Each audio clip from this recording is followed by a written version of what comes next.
Muy bien, abra su Biblia por favor, Génesis capítulo 2, y como ya oramos por el estudio, vamos a entrarle de lleno. Quisiera pensar que vamos a terminar el capítulo 2 hoy. Le he pedido a Dios que me ayude a hacerlo. Creo que lo va a hacer, pero si Él cree que hay algo importante sobre lo que debamos detenernos un poco más de tiempo, estoy seguro que también Él me lo va a hacer saber y vamos a tener que detenernos. Pero el propósito de hoy es terminar el capítulo 2. Génesis. En Génesis capítulo 2, la semana pasada vimos cómo el Señor terminó, cómo Dios terminó su obra de la creación el sexto día y cómo Él reposó en el séptimo día, ¿sí? Fueron pues acabados, dice el versículo 1 del capítulo 2 de Génesis, los cielos y la tierra y todo el ejército de ellos. Que quiere decir todo lo que hay en los cielos, todo lo que hay en la tierra. Nada más ha sido creado desde entonces. Hablamos acerca de la ley de la conservación de la materia, que la materia no se crea ni se destruye, solamente se transforma. Entonces desde que Dios dijo hecho está, desde que Dios dijo todo ha sido creado, nada más ha sido creado desde entonces. Todo ha sido transformado de la materia que Dios ya había creado en otras cosas, pero nada nuevo se ha creado. Y acabó Dios en el día séptimo la obra que hizo, y reposó el día séptimo de toda la obra que hizo, y bendijo Dios el día séptimo y lo santificó, porque en él reposó de toda la obra que había hecho en la creación. Y hablamos acerca de cómo Dios no se fatiga, Dios no se cansa. Era más bien una muestra para nosotros de cómo debemos también de buscar tener ese día de reposo, ese día de descanso en el cual nuestro cuerpo físico se fortalece, ¿verdad? Sus fuerzas se restauran, podemos descansar. Todos necesitamos ese descanso, ¿verdad? Llega el momento en el que ya no soportamos más, nuestro cuerpo no soporta más y empieza a enfermarse, empiezan a llegar los achaques, empiezan a llegar todo tipo de problemas por no darnos ese día de descanso, ese día de reposo que el mismo Señor nos muestra aquí desde el principio de la creación, y que después en Éxodo 20 vuelve a reiterar que debemos hacerlo ahora como ley, porque el hombre es una criatura muy rebelde, ¿verdad? Cuando se le dice haz esto, como que por más que sea para su bien, no quiere, no se somete y termina haciendo cosas que finalmente son que lo dañan a él. Esta tarde, llegamos al versículo 4 de Génesis 2.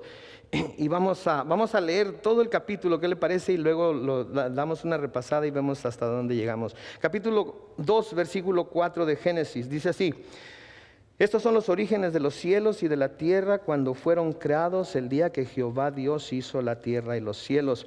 Toda planta del campo antes que fuese en la tierra y toda hierba del campo antes que naciese, porque Jehová Dios aún no había hecho llover sobre la tierra, ni había hombre para que labrase la tierra, sino que subía de la tierra un vapor el cual regaba toda la faz de la tierra. Entonces Jehová Dios formó al hombre del polvo de la tierra y sopló en su nariz aliento de vida, y fue el hombre un ser viviente. Jehová Dios plantó un huerto en Edén al oriente y puso ahí al hombre que había formado. Y Jehová Dios hizo nacer de la tierra todo árbol delicioso a la vista y bueno para comer, también el árbol de la vida en medio del huerto y el árbol de la ciencia del bien y del mal. Salía de Edén un río para regar el huerto, y de ahí se repartía en 4 brazos. El nombre del uno era Pisón, este es el que rodea toda la tierra de Ávila, donde hay oro, y el oro de aquella tierra es bueno. Hay ahí también bedelio y ónice. El nombre del segundo río es Gihón, este es el que rodea toda la tierra de Cus. El nombre del tercer río es Sidequel, este es el que va al oriente de Asiria. Y el cuarto río es el Éufrates. Tomó pues Jehová Dios al hombre y lo puso en el huerto de Edén para que lo labrara y lo guardase. Mandó Jehová Dios al hombre diciendo: de todo árbol del huerto podrás comer, mas del árbol de la ciencia del bien y del mal no comerás, porque el día que de él comieres ciertamente morirás. Y dijo Jehová Dios: no es bueno que el hombre esté solo, le haré ayuda idónea para él. Jehová Dios formó pues de la tierra toda bestia del campo y toda ave de los cielos, y las trajo a Adán para que viese cómo las había de llamar. Y todo lo que Adán llamó a los animales vivientes, ese es su nombre. Y puso Adán nombre a toda bestia y ave de los cielos y a todo ganado del campo, mas para Adán no se halló ayuda idónea para él. Entonces Jehová Dios hizo caer sueño profundo sobre Adán, y mientras éste dormía, tomó una de sus costillas y cerró la carne en su lugar. De la costilla que Jehová Dios tomó del hombre hizo una mujer y la trajo al hombre. Dijo entonces Adán: esto es ahora hueso de mis huesos y carne de mi carne. Esta será llamada varona, porque del varón fue tomado. Por tanto, dejará el hombre a su padre y a su madre, se unirá a su mujer y serán una sola carne. Y estaban ambos desnudos, Adán y su mujer, y no se avergonzaban. Muy bien, este no es una historia diferente acerca de la creación. Esto es simplemente una historia más detallada de dos cosas que van a suceder aquí. Una, de la creación del hombre. Dos, del paraíso en el cual fue puesto y la razón por la que fue puesto ahí. Y tres, la primera mención y la institución del matrimonio. Esto es importante para nosotros, de nuevo, porque en el libro de Génesis vemos muchos primeros, y cuando vemos en la palabra de Dios cómo se menciona algo, en la manera que se usa, en la manera que se explica por primera vez, quiere decir que así como lo vimos por primera vez, tenemos que interpretarlo, tenemos que explicarlo cada vez que ese tema, que esa palabra surge en otras porciones de las Escrituras.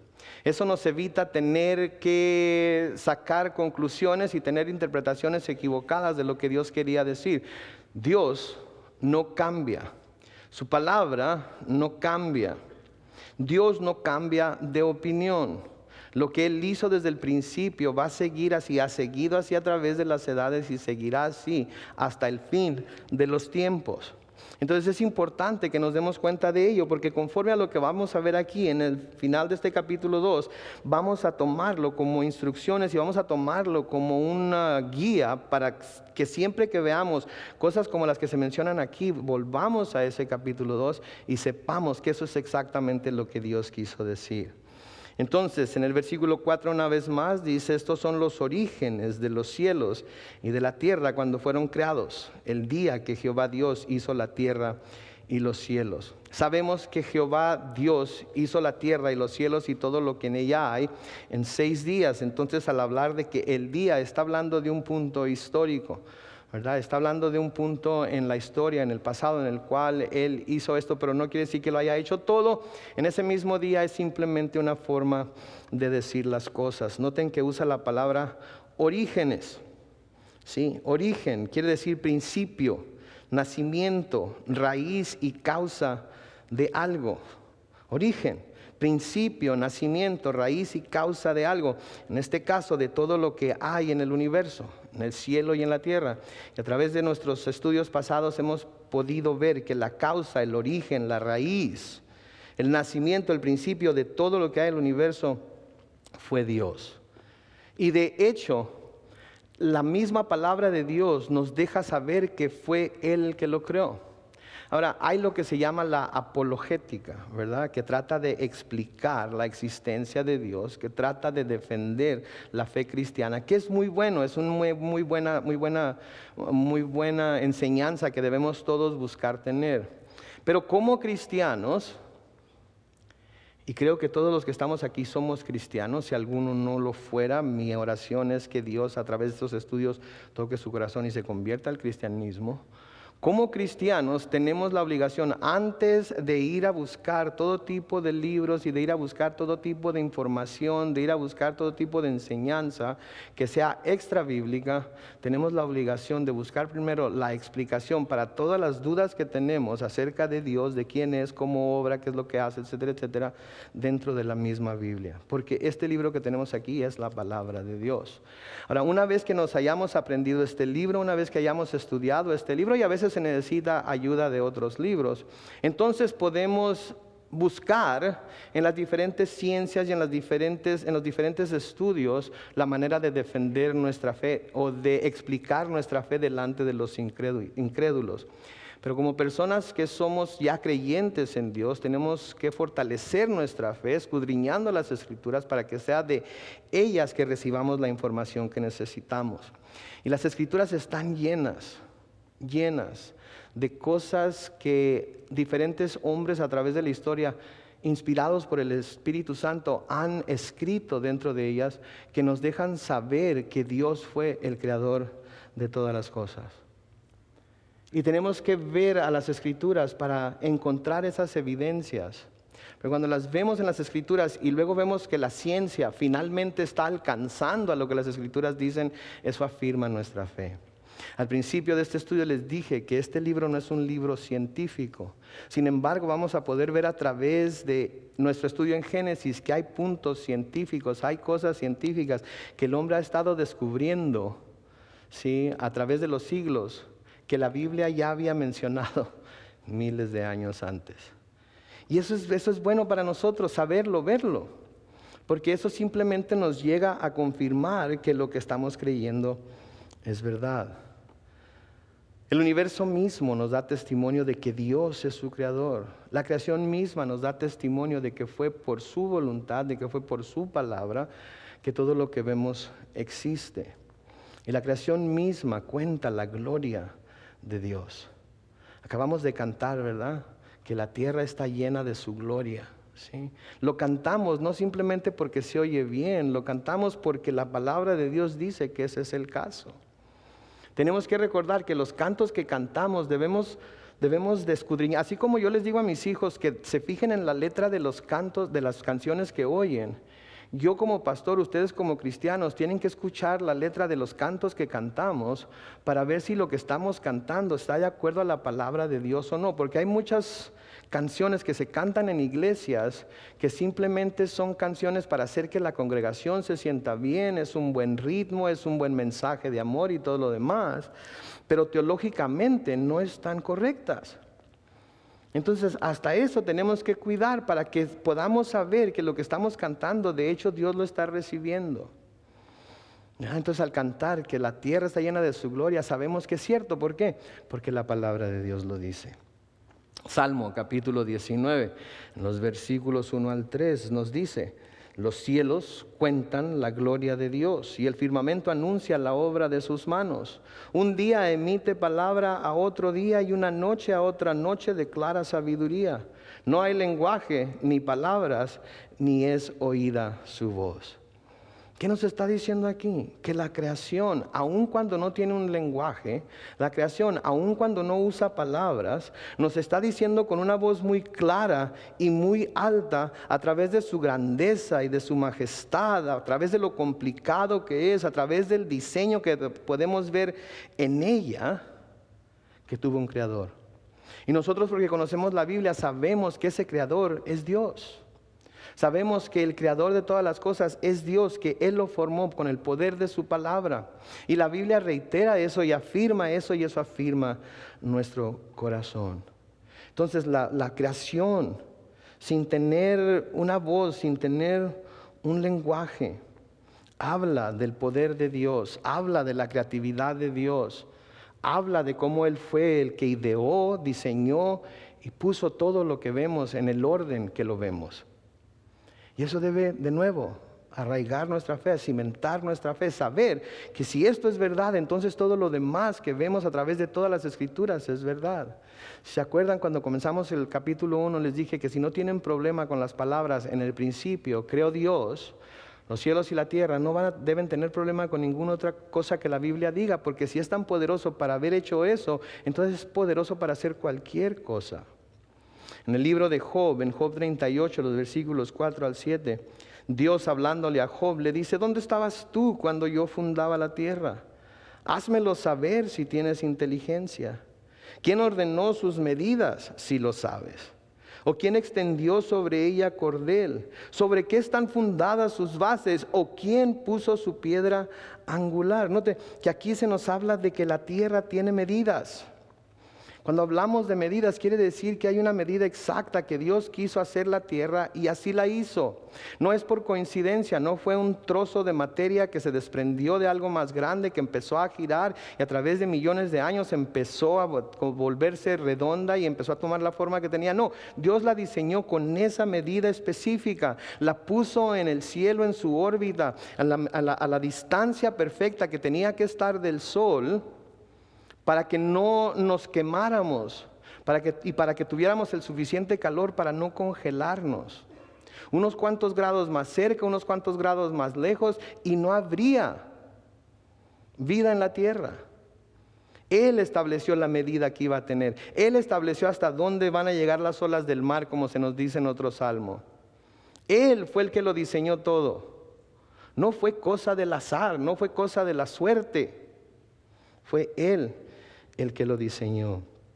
En Job, otra cosa aquí también, donde dice sobre qué están fundadas sus bases. No te la pregunto, sobre qué está puesta la tierra, en qué descansa. Podemos ver en otras religiones, por ejemplo la religión hindú, no sé si alguna vez han visto los 3 elefantes con el mundo asentado arriba de los lomos de los 3 elefantes. Ellos creían que esos 3 elefantes era lo que sostenía al mundo, era lo que mantenía al mundo en su lugar. Podemos ver también a Atlas, ¿verdad? Aquel fortachón, ¿verdad? Que tiene el mundo sobre sus hombros, ¿verdad? Esos son dioses o historias de la mitología que buscaban explicar cómo era que la tierra se detenía donde está. Pero la palabra de Dios nos dice, en Job 26:7 dice, Él, hablando de Dios, extiende el norte sobre vacío y cuelga la tierra sobre nada. ¿Quién? Dios. Dios la puso en donde está, Dios le dio su órbita, Dios le dio la distancia exacta que tenía que mantener del sol, Dios le dio sus medidas. Ahora no se sabe cuándo se escribió el libro de Job, pero algunos eruditos creen que predata a Génesis. Génesis se escribió entre 1450 y 1410 antes de Cristo. Así que mucho antes que el hombre descubriera que la tierra era redonda, que orbitaba alrededor del sol, sin nada que la sostuviera en su lugar, la Biblia ya lo había declarado así. Y cuando vemos cosas como esas, cuando vemos esas cosas que la ciencia apenas está aprendiendo en los últimos siglos, entonces decimos, pero ¿cómo es posible? 1450 años antes de Cristo se escribió el Génesis.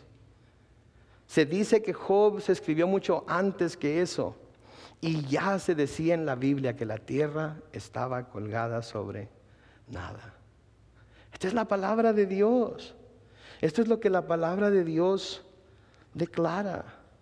La redondez de la tierra. Sí, ¿quién descubrió que la tierra es redonda?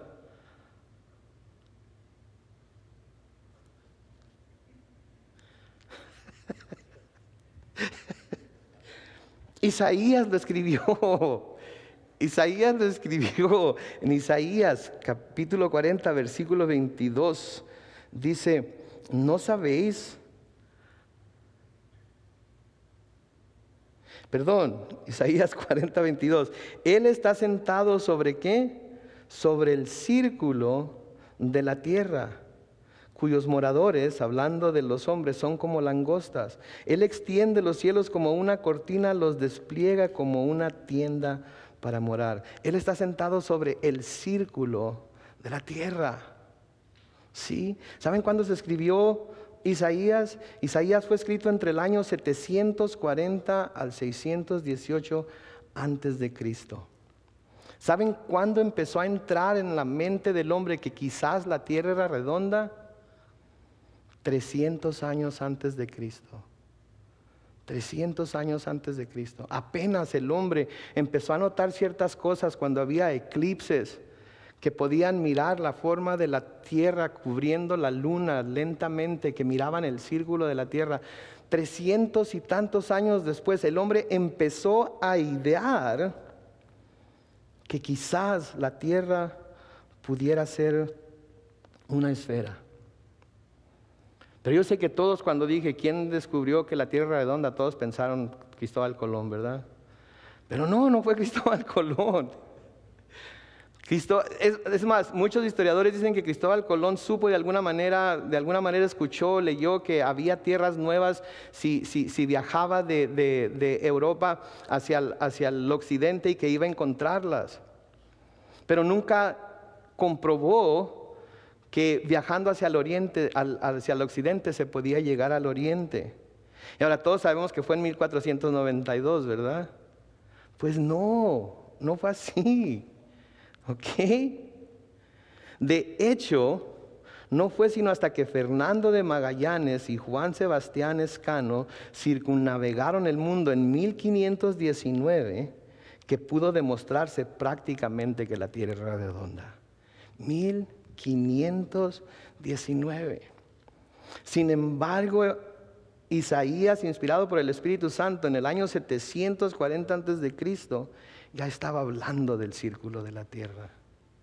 ¿Se dan cuenta ustedes del libro que tenemos aquí delante de nosotros? ¿Se dan cuenta que no es simplemente un libro? ¿Se dan cuenta que es un libro sobrenatural? Que nos está hablando de un Dios sobrenatural, que nos está hablando de un Dios todopoderoso, que el hombre cree que de alguna manera puede igualarse a Él por su creatividad, pero que jamás va a llegarle ni a los talones, que Dios no tiene talones porque sabemos que es un espíritu, pero para usar un término antropomórfico del que hablamos siempre.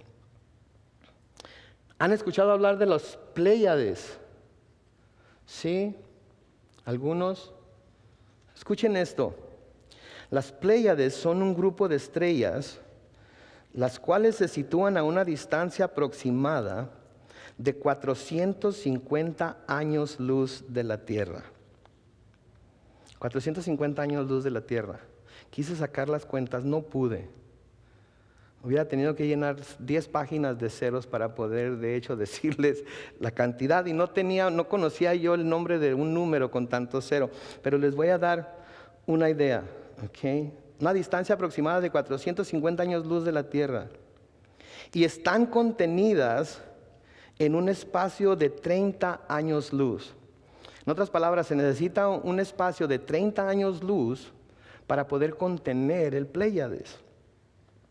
Escuchen esto. Escuchen, ¿ok? La velocidad de la luz en el vacío es de aproximadamente 300,000 kilómetros por segundo. Lo que nos da que en un año recorre casi 10 billones de kilómetros. Cuando llegue a su casa, saque su calculadora y multiplique 10 billones por 450 años. Por 450. Y la semana que entra me trae esa cantidad. Me dice qué fue lo que le dio su calculadora. Otro. Las estrellas más grandes y brillantes del cúmulo, del Pléyades, son de color blanco azulado y cerca de 5 veces más grandes que el Sol. Cada estrella, cerca de 5 veces más grandes que el Sol. ¿Sabe cuándo fue descubierta, vista por primera vez por el hombre, el Pléyades? ¿Sabe cuándo fue? Le voy a decir. Yo no sabía tampoco hasta que hice este estudio. El 19 de octubre de 1859, por el astrónomo Wilhelm Temple.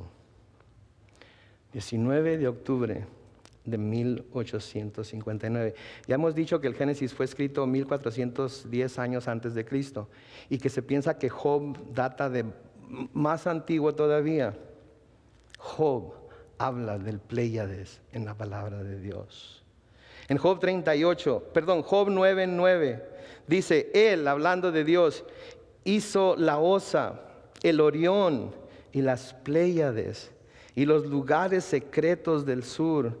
Él hace cosas grandes e incomprensibles y maravillosas sin número. ¿Se da cuenta usted de este Dios en el cual hemos puesto nuestra fe? ¿Se da cuenta usted de la grandeza y el poder de este Dios que nos ha dejado su palabra escrita para que lo conozcamos? ¿Se da cuenta usted de la maravilla que es nuestro Dios? En Job 38, versículos 31 al 36 dice, ¿podrás tú atar los lazos de las Pléyades? ¿O desatarás las ligaduras de Orión? ¿Sacarás tú a su tiempo las constelaciones de los cielos o guiarás a la Osa Mayor con sus hijos? ¿Supiste tú las ordenanzas de los cielos? ¿Dispondrás tú de su potestad en la tierra? ¿Alzarás tú a las nubes tu voz para que te cubra muchedumbre de aguas? ¿Enviarás tú los relámpagos para que ellos vayan y te dirán ellos, henos aquí? ¿Quién puso la sabiduría en el corazón? ¿O quién dio al espíritu inteligencia? ¿Quién fue? Dios. Dios ha permitido que el hombre descubra todas estas cosas. Pero Dios ya las ha mencionado miles de años antes de que el hombre las descubriera. Es grandioso nuestro Dios. Es maravilloso nuestro Dios. Es un Dios grande, todopoderoso. No hay nada imposible para Él. No necesita del azar, no necesita de millones de años para que las cosas evolucionen de una forma a otra. No necesita simplemente hablarlo y se dice y se hace. Ese es el Dios en el que creemos. Y Él fue el que hizo todas estas cosas. Aunque el hombre le quiera negar su gloria, aunque el hombre le quiera negar su creatividad, aunque el hombre le quiera negar su poder, Él fue el que lo hizo, y como Él no hay dos. Amén. Entonces estos son los orígenes de los cielos y de la tierra. Versículo 4 de Génesis otra vez. Cuando fueron creados el día que Jehová Dios hizo la tierra y los cielos. Y versículo 5 dice: y toda planta del campo antes que fuese en la tierra, y toda hierba del campo antes que naciese, porque Jehová Dios aún no había hecho llover sobre la tierra, ni había hombre para que labrase la tierra. De nuevo, toda planta creada fue creada según su género. Contenía semilla en sí misma según su género, creada cada una de ellas como Dios quería que fueran creadas por su propia palabra. Ahora, me pueden decir, bueno, pero es que después hubo diferentes tipos de manzanas y diferentes tipos de naranjas y diferentes tipos de esto y del otro. El hombre ha aprendido a manipular todo lo que hay y a convertirlo inclusive en diferentes tipos de frutas. Pero ¿saben qué? Tuvo que usar la creación de Dios para llevar eso a cabo. No lo puede hacer de la nada. No puede simplemente decir hágase y se hizo. No puede simplemente agarrar así un puño de aire y convertirlo en algo. ¿Por qué? Porque no es Dios. Él lo hizo como quería que se hiciera, todo según su género. Por eso tenemos tantas plantas tan diversas, por eso tenemos toda la variedad de comida que tenemos, la variedad de vegetales que comemos, que deberíamos de comer más, pero no comemos porque yuck con el brócoli, ¿verdad? Pero en fin, de todas maneras, Él lo hizo, Él lo diseñó así apestoso como es, así lo diseñó, porque así lo quería. Porque Él es Dios. Entonces noten cómo Dios aquí usa el principio de la causa y efecto en este versículo, porque dice: porque Jehová Dios no había hecho llover sobre la tierra, ni había hombre para que labrase la tierra. Dios está diciendo, un día va a llegar alguien y va a haber hierba, y va a haber árboles, y va a haber plantas, y va a usar el cerebro que yo le di, y va a usar la lógica, y lo va a ver y va a decir: alguien tuvo que sembrar esto, alguien tuvo que plantar esto, alguien tuvo que crear esto. Y Él nos está diciendo de antemano que Él fue el que lo hizo. Que Él fue el que lo hizo así como es. Que Él fue el que lo hizo así como está. Que Él fue el que lo hizo así de bello o así de feo. Él fue el que lo hizo. Él así lo decidió por sus propias razones. Y algún día cuando estemos en su presencia le vamos a poder decir: Señor, ¿por qué hiciste la tuna del nopal tan buena, pero toda llena de espinas, para que no la pudiéramos arrancar así nada más con la mano? ¿Y sabe qué nos va a decir? Ándele, para que vean que yo soy Dios y yo hago las cosas como a mí me place hacerlas. Yo soy Dios. Ahora noten el siguiente versículo. Nos explica cómo es que esta vegetación se mantendría viva hasta que Dios causara que la lluvia cayera sobre la tierra, porque vamos a ver que Dios no va a hacer llover sino hasta el diluvio, que va a ser muchos años después. Entonces, ¿cómo es que esta vegetación va a poder sobrevivir? Versículo 6, sino que subía de la tierra un vapor, el cual regaba toda la faz de la tierra. ¿Se acuerdan cómo separó el firmamento? Separó las aguas que estaban debajo del firmamento y las aguas que estaban encima del firmamento. ¿Se acuerdan que les hablé acerca de esa bóveda a través de la cual brillaba el sol y tenía un efecto como de de vivero, sí, un efecto que le daba a la tierra un clima tropical en todo el mundo, en todas las áreas de la tierra, que mantenía la vegetación viva. Y luego noten el versículo 7. Entonces Jehová Dios formó al hombre del polvo de la tierra y sopló en su nariz aliento de vida, y fue el hombre un ser viviente. Tomó Dios del polvo de la tierra. Ahora, hay muchos ahí que dicen, es imposible que Dios haya hecho a un hombre de un puño de tierra. No dice que tomó un puño, dice ahí que tomó un puño. No dice, tomó del polvo, ¿verdad? Pero muchos dicen, es imposible, ¿cómo va a ser Dios a un hombre con un puño de tierra? ¿Alguna vez han visto a alguien que es cremado en su urna? Dependiendo del tamaño de la mano de la persona que lo sostenga, muy bien puede sostener a una persona en su mano. Entonces, no es que sea imposible para Dios que lo haga de un puñado de tierra, es que simplemente no es lo que dice aquí que Dios hizo. Simplemente dice que lo formó del polvo de la tierra y sopló aliento de vida, y fue el hombre ser viviente. Sabe que más adelante vamos a ver que todos los animales fueron hechos de la tierra, también tienen la misma constitución del hombre, pero el hombre fue el único que recibió el aliento de vida directamente de Dios, y el único que se le llama ser viviente. ¿Por qué? Porque fue creado a la imagen y semejanza de Dios. Somos una creación especial de Dios. No somos como el resto de los animales. Los evolucionistas quieren que creamos que somos como el resto de los animales, porque entonces eso justifica cualquier comportamiento. Porque eso es lo que nos viene por instinto, porque eso es lo que nos viene en nuestra naturaleza. No se lo crean. Dios nos hizo criaturas especiales, específicamente para su honra y su gloria, y nos dio su aliento de vida y nos dio su imagen y semejanza, para que a través de nosotros también pudiera mostrar su deidad, su creatividad, su poder. Formó al hombre entonces del polvo de la tierra. ¿Sabe que la ciencia ha comprobado que esto es cierto? La ciencia ha comprobado que el cuerpo humano o del hombre fue formado del polvo de la tierra.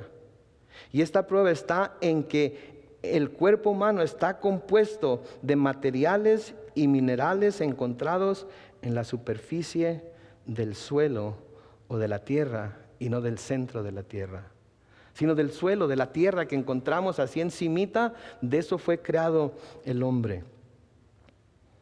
¿Sí? La tierra, el elemento que tiene en mayor abundancia es el oxígeno. El hombre es 65% oxígeno. 65% oxígeno.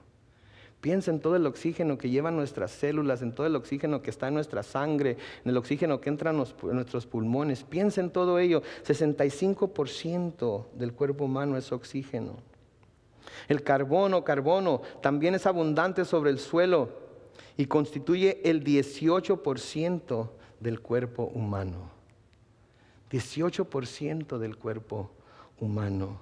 El hidrógeno constituye el 10% del cuerpo humano. Es más, los 59 elementos encontrados en el cuerpo humano son también hallados en la corteza terrestre. ¿Se da cuenta? Los 59 elementos que son encontrados en el cuerpo humano son también hallados en la corteza terrestre.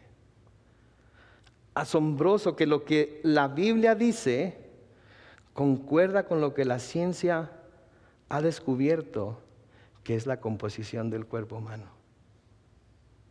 Y la Biblia nos ha estado diciendo esto ¿desde cuándo? Desde el principio. Desde el principio. Nos ha estado diciendo que este es el caso. Es asombroso, ¿no creen? Que la ciencia, contrario a los que quieren hacer creer, los que yo llamo pseudocientíficos, no contradice en nada a las Escrituras, sino que las confirma como ciertas. Las confirma. Aquellos que dicen que la ciencia y la Biblia, la ciencia y las Escrituras están de pleito, están mintiendo. Quieren hacernos creer que ese es el caso. Porque si siembran duda en nuestra mente y en nuestro corazón, vamos a llegar tarde o temprano a la conclusión que muchos antes han llegado de que este libro es falso, de que este libro está lleno de mitos, de que este libro está lleno de fábulas, de que este libro era para otros tiempos, pero no para nuestro tiempo en el cual hay tanta ciencia y hay tanto conocimiento. Y es todo lo contrario. Entre más ciencia hay, más se hace el hombre hacia la idea de que Dios existe y que Dios es real, y no lo contrario.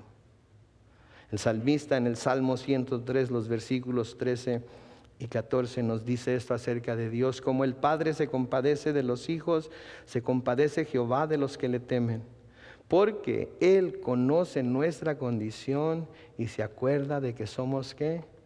Somos polvo. Él sabe que somos polvo. Él sabe que somos débiles. Él nos hizo. Él sabe en realidad de qué estamos hechos. Y aunque a veces los hombres queramos hacernos o pensar que somos hombres de acero, somos hombres de tierra. Hábleme cuando tenga su próximo dolor de muela y me dice que es un hombre de acero. Mira cómo rápido se le derrite el acero y se convierte en barro y se desmorona todo. Job, de nuevo, en el capítulo 10 y el versículo 9, dice: tus manos me hicieron y me formaron. Y luego, ¿te vuelves y me deshaces? Acuérdate que como el barro me diste forma y en polvo me has de volver. Job reconocía su condición. Job reconocía su debilidad. Job reconocía que estaba delante de un Dios que podía hacer con él y de él lo que él quisiera. Y Job se sometía a la voluntad y soberanía de ese Dios. ¿Cuántos de nosotros podemos decir lo mismo aquí en esta noche? Yo reconozco que Dios me hizo, Dios me tomó del barro y Él me formó. Y Él puede hacer conmigo lo que quiera, cuando quiera, como quiera, porque yo soy de Él. ¿Cuántos nos rebelamos en contra de esa idea? Porque no nos gusta lo que Dios tiene para nosotros, porque creemos que nosotros sabemos mejor, porque creemos que si nosotros estuviéramos a cargo las cosas fueran diferentes. Yo creo que como Job deberíamos de someternos a Dios. Romanos 9, versículos 20 y 21 dice: mas antes, oh hombre, ¿quién eres tú para que alterques con Dios? ¿Dirá el vaso de barro al que lo formó, por qué me has hecho así? ¿Cuántos no nos quejamos? ¿Por qué me hiciste así? Señor, ¿por qué me hiciste tan chaparro? Unos cuantos centímetros más, que no te hubiera pasado nada. ¿Le va a decir el barro al que lo formó, por qué me formaste así? ¿O no tiene potestad el alfarero sobre el barro para hacer de la misma masa un vaso para honra y otro para deshonra? Si seguimos la lógica de las Escrituras, sabemos que sí. Sin embargo, nos rebelamos contra Él y no lo reconocemos como tal. Y nos ponemos a las patadas con Sansón, como dice mi papá, y le gritamos y le decimos y nos quejamos. ¿Por qué, Señor?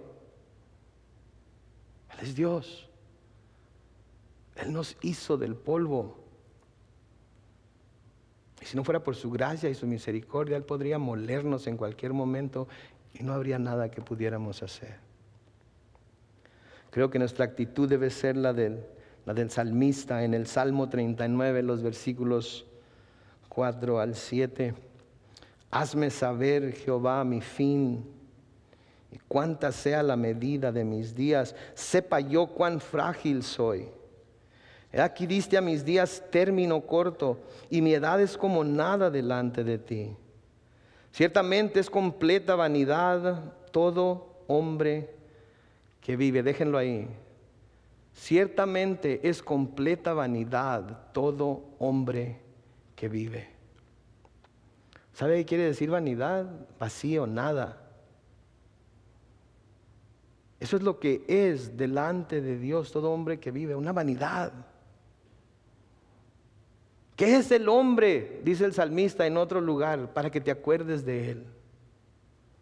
¿Qué es el hombre para que tengas de él memoria?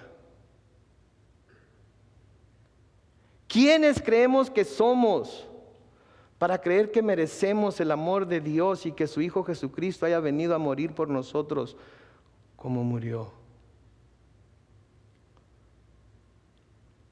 Sin embargo, tenemos tantos problemas para someternos a ese Dios tan lleno de amor que lo único que quiere es lo mejor para sus hijos.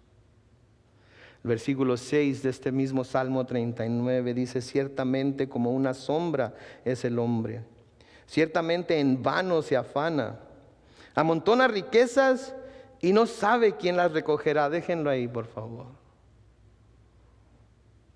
Nos afanamos por tantas cosas, ¿no es cierto? Buscamos tantas cosas, queremos amontonar riquezas. Nada es suficiente, siempre hay lugar para más. Mientras tenga cheques en la chequera, tiene que haber dinero en el banco, ¿no es cierto? Pues no, a veces hay cheques en la chequera, pero ya no hay dinero en el banco, se acabó. Pero quisiéramos que hubiera. ¿Quiénes somos? En vano se afana, amontona riquezas y no sabe quién las recogerá. Van a quedar para otras personas. Hay un corito que cantábamos en la iglesia donde yo vivo en Mexicali que decía: ¿por qué te afanas hoy por el mañana? Tu corazón se llena de pesar. Si Dios tiene cuidado de las aves, de ti sin duda ha de cuidar. Conoce tus penas, tus cargas Él lleva. Si Dios tiene cuidado de las aves, de ti sin duda ha de cuidar. ¿Quién es el hombre? Noten el versículo 7, llévenselo grabado en el corazón. Y ahora, Señor, ¿qué esperaré? Mi esperanza está en ti. Si tuviéramos esa actitud, si el hombre tuviera esa actitud de doblegarse ante la mano poderosa de Dios, de permitir ser humillado cuando necesita ser humillado para que aprenda a ser humilde, a no ser tan altanero, a no ser tan soberbio, a no sentirse como el papá de los pollitos, a no sentirse como que el mundo le debe algo simple y exclusivamente porque se encuentra vivo en este tiempo. Que se diera cuenta como el salmista, que se diera cuenta como Job de que somos polvo. Y que si el Señor retrasa su venida unos cuantos años más para algunos de nosotros, vamos a volver al polvo. Y tanto afán, ¿de qué va a servir? La ciencia, con toda su sabiduría, con todo su conocimiento, con todos los descubrimientos que ha hecho. El hombre, con todos sus doctorados, licenciaturas, universidades, descubriendo en los últimos siglos cosas que la Biblia nos menciona miles y miles de años atrás como ciertas y verdaderas. ¿Quién es el hombre? Quiero leerles algo que escribió un doctor en física teórica. Él se llamaba Robert Jastrow. Él ya murió en el año 2008. Recibió de la NASA una medalla por logros científicos excepcionales. Él escribió esto. Escuchen esto con cuidado, por favor. Hasta hoy la ciencia no tiene una respuesta satisfactoria a la pregunta sobre los orígenes de la vida en la Tierra. Quizás la aparición de la vida en la Tierra es un milagro.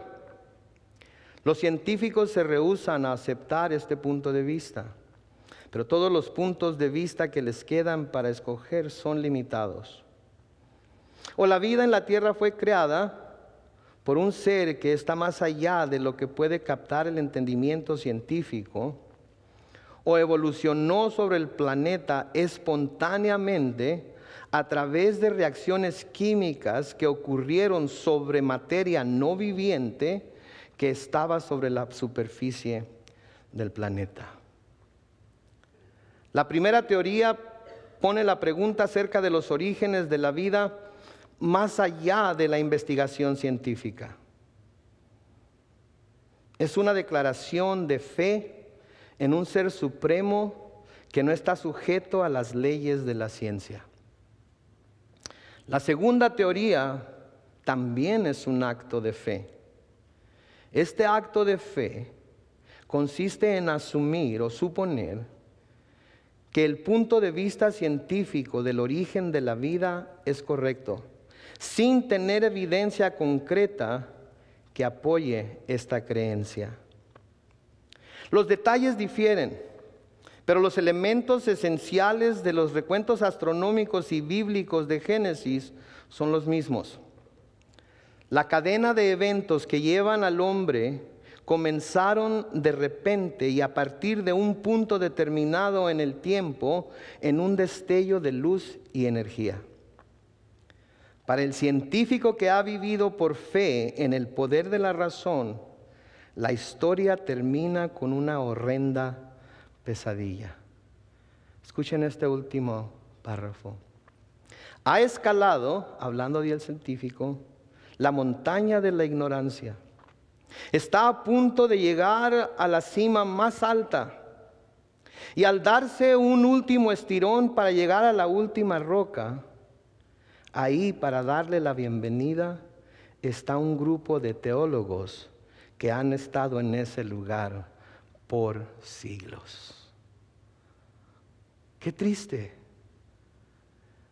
Tanto tiempo, toda una vida investigando los orígenes de la vida en la tierra, toda una vida investigando el espacio y todo lo que en él hay, toda una vida investigando los cuerpos celestes, toda una vida investigando el universo para tratar de llegar a la verdad acerca de los orígenes de la vida. Y lo único que tenían que hacer era leer Génesis 1 y 2. Y con menos fe de la que se necesita tener para creer que la evolución es cierto, creer que hay un Dios todopoderoso, soberano, Rey del universo, que con su palabra lo creó todo. Yo digo gloria a Dios, ¿usted no? Yo no tuve que gastar miles y miles de dólares en una universidad. Yo no tengo muchas letras como PhD y MD y FPPA, todas esas cosas detrás de mi nombre. Pero tengo a Dios de mi lado. Tengo el conocimiento y el entendimiento que Él me ha dado. Y ese entendimiento, ese conocimiento me ha llevado a conocer su amor y su gracia y su misericordia. Y a saber que Él me creó y no yo a mí mismo. Y me da tanto el querer como el hacer por su buena voluntad. Y me ha ayudado con toda mi soberbia y con todo mi orgullo y con toda mi altanería a doblar la rodilla delante de Él. Y decir, Señor, tú eres Dios. El único Dios. Y después de ti no hay quien salve. Espero que todos ustedes hayan llegado a esa misma conclusión. Si no es así, considérenlo hoy. No les voy a pedir que levanten su mano, no les voy a pedir que pasen al frente, no les voy a pedir que hagan absolutamente nada, excepto que consideren lo que hemos visto hoy en su palabra. Y que hoy, cuando su cabeza esté puesta sobre la almohada, digan, Dios, si lo que hoy escuché es verdad, ayúdame a someterme a ti. Ayúdame a entregarme a ti. Ayúdame a poner mi fe en ti. Oremos.